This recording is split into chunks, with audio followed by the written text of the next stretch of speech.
Bismillahirrahmanirrahim. Assalamualaikum warahmatullahi wabarakatuh. Terima kasih kepada rakan-rakan media yang hadir pada petang ini walaupun dengan notis yang agak singkat. Tidak lain tidak bukan kerana kita mempunyai mendapat satu penghakiman daripada Mahkamah Tinggi semalam yang menjadi kegusaran kepada masyarakat Islam arus perdana.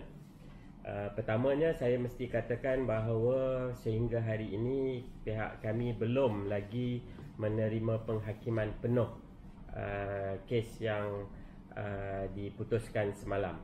Jadi untuk kami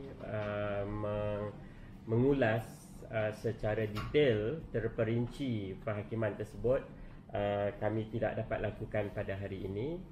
Mungkin setelah mendapat penghakiman secara penuh tersebut, kita akan buat ulasan satu persatu terhadap penghakiman tersebut. Apapun berdasarkan kepada laporan yang kita terima, beberapa dan juga kes ini yang sebelum daripada ini dilaporkan, perkara yang dipohon oleh pihak pemohon ini iaitu untuk menggunakan beberapa kalimah-kalimah seperti Allah, Baitullah, Kaabah dan solat dalam penerbitan mereka, ya. Dan penerbitan tersebut adalah penerbitan yang dibuat di dalam bahasa Melayu ataupun bahasa kebangsaan, ya. Jadi persoalan yang kita ingin timbulkan di sini ialah kenapa mereka hanya mahu menggunakan kalimah-kalimah ini di dalam penerbitan bahasa kebangsaan sahaja. Kenapa mereka tidak mahu menggunakan kalimah-kalimah ini di dalam penerbitan di dalam bahasa lain seperti bahasa Inggeris, bahasa Mandarin, bahasa Tamil dan sebagainya. Ini persoalan yang kita fikir perlu dijawab oleh pihak yang berkenaan. Yang kedua, penghakiman ini juga sebagaimana yang dikatakan oleh Tuan Haji Pengerusi tadi, telah dilihat sebagai contrary ataupun bertentangan dengan penghakiman dalam kes titular Roman Catholic Archbishop, yang mana di dalam kes tersebut mahkamah tertinggi di Malaysia, Mahkamah Persekutuan, telah tidak membenarkan pihak orang Kristian menggunakan perkataan-perkataan tersebut kerana ia bukan merupakan integral parts of the religion, ya. Jadi perkara-perkara ini perlu diperhalusi dan dijawab oleh pihak yang berkenaan.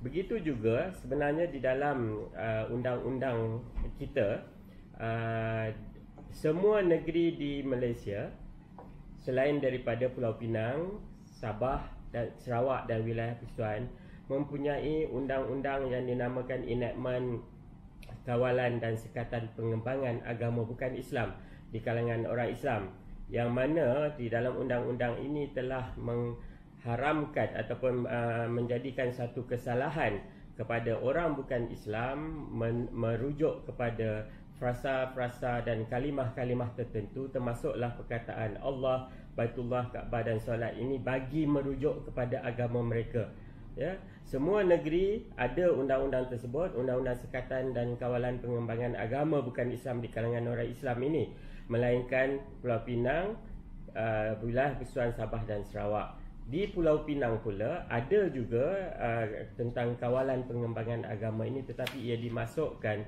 di dalam enactment kesalahan jenayah syariah. Jadi persoalan juga timbul di sini, bagaimana kedudukan undang-undang tersebut yang menghalang orang Islam, orang bukan Islam menggunakan kalimah-kalimah yang berakar umbikan kepada agama Islam bagi merujuk kepada agama mereka. Ya, kita kena jelas, ya, kalau bukan kita langsung tidak membenarkan orang bukan Islam menyebut kataan Allah, Baitullah, solat dan juga Kaabah, tetapi apabila mereka merujuk perkataan-perkataan kalimah-kalimah tersebut bagi merujuk kepada agama mereka, itu yang dilarang oleh undang-undang. Jadi sekali lagi saya katakan penghakiman yang penuh masih belum kami perolehi. Kita mungkin akan membuat satu ulasan yang lebih terperinci berkaitan dengan penghakiman ini, dan sebagaimana yang dibangkitkan oleh Tuan Haji Pengurusi tadi, kita pembela sekali lagi merayu ataupun mendesak ke semua pihak yang berkaitan di dalam prosiding tersebut supaya merayu kes ini, keputusan ini ke mahkamah yang lebih tinggi, iaitu Mahkamah Rayuan. Dan bagi pihak-pihak majlis-majlis agama Islam yang masih belum menjadi pihak kepada prosiding ini, boleh memohon untuk mencelah. Selain daripada itu, saya juga mendesak pihak majlis agama Islam ataupun pihak-pihak di dalam prosiding tersebut, setelah memohon memfalkan rayuan terhadap keputusan ini, memohon kepada Mahkamah Tinggi supaya menggantung perintah yang membenarkan penggunaan kalimah-kalimah ini sementara menunggu keputusan di Mahkamah Rayuan kelak. Sekian. Wassalamualaikum warahmatullahi wabarakatuh. Untuk cakap penghakiman penuh belum diperoleh izin, berapa lama tempoh yang diperlukan untuk mendapatkan penghakiman penuh? Saya dimaklumkan dalam tempoh 2 minggu. 2 minggu. Ya. So maksudnya pembela akan review penghakiman itu selepas Ya. dah tempoh 2 minggu. Ya. Kes ni hanya melibatkan KDN. Pembela ada peranan apa-apa? Peranan macam mana tu? Dia menjadi pihak kepada dalam Tidak. Tidak. Tapi kalau mereka mohon pertolongan, terutama dalam rayuan nanti, kita bersedia, tim guaman kita bersedia untuk memberikan pandangan dan input Research. research. Dan saya rasa penting sebab rayuan ini kita minta kalau boleh semasa rayuan pelaksanaan penghakiman ini ditangguhkan. Itu yang penting, rayu segera. Jadi kita minta pihak berkenaan membuat rayuan segera terhadap kes ini supaya pelaksanaan penghakiman ini dapat ditangguhkan dahulu sehingga rayuan didengar.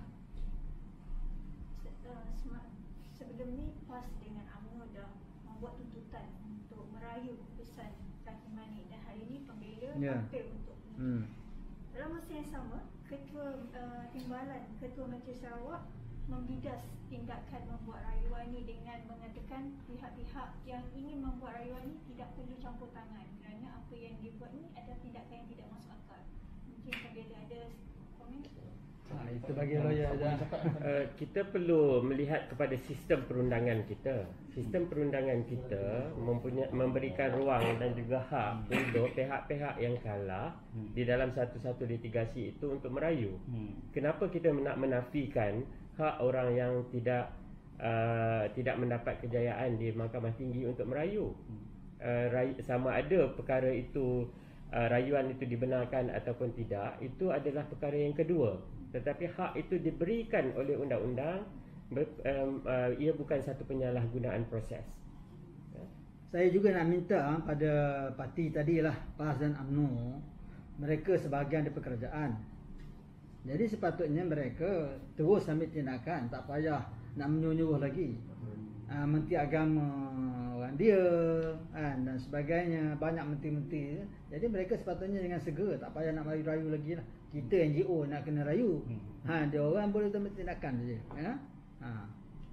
Oleh kerana isu ini serius dan telah terjadi 3 kes termasuk hari ini, bermula dengan kes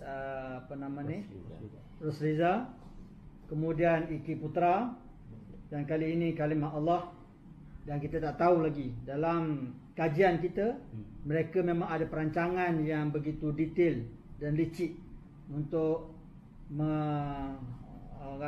menghakis keabsahan Islam itu secara halus tanpa kita sedar.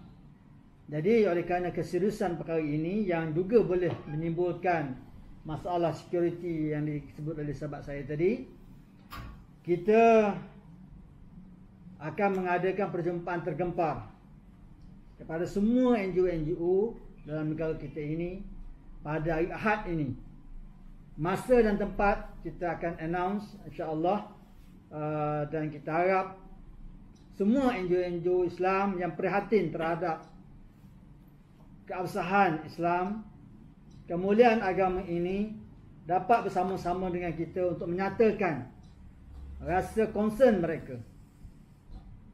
Dan kita mengharap daripada situ kita akan menyusun apa strategi kita secara orang kata apa, mengikut lunas undang-undang dan perlembagaan, memastikan bahawa tidak ada lagi cabaran menghakis keabsahan Islam ini dapat dilakukan oleh mana-mana pihak di masa-masa yang akan datang. Jadi insya-Allah tolong take note itu, dan kita akan keluarkan surat jemputan ataupun poster nanti untuk sama-sama kita melahirkan rasa concern dan tidak puas hati kita terhadap, bukan tidak puas hati lah, rasa kebimbangan kita terhadap masa depan agama Islam di negara kita. Okey. Assalamualaikum warahmatullahi wabarakatuh.